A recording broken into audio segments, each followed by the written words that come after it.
hambalyo maalinta macalinka Soomaaliyeed ama maalinta macalinka ayaan idinku hambalyeynaya. Happy Teachers Day.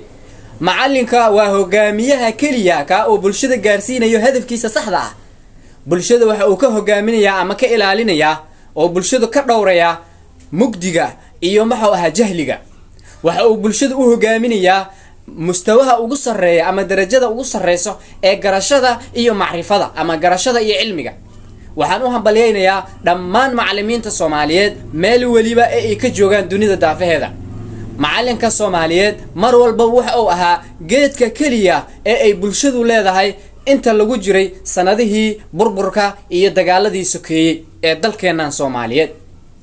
macalinka sidoo kale waxa uu yahay laf dhabarta waxbarashada iyo badbaadinta jiilka Soomaaliyeed ama badbaadinta caruurta Soomaaliyeed.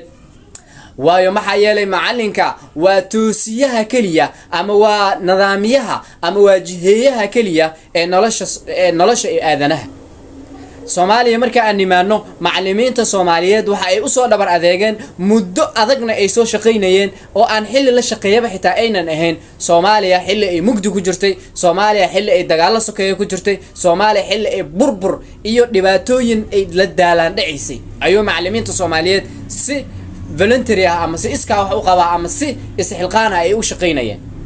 ugu dambeyntii waxaan u hambalyeynaya u tahniyadeynaya dhammaan macallimiinta Soomaaliyeed sida qiimaha leh, qaayaha leh, sharafta leh, sabarka leh, ixtiraamka leh ee ay u jiheynayaan, u dhowrayaan, u barayaan, u toosinayaan, u nadaaminayaan, mustaqbalkooda ugu fikirayaan jiilkeenan Soomaaliyeed ee hadda soo baxaya.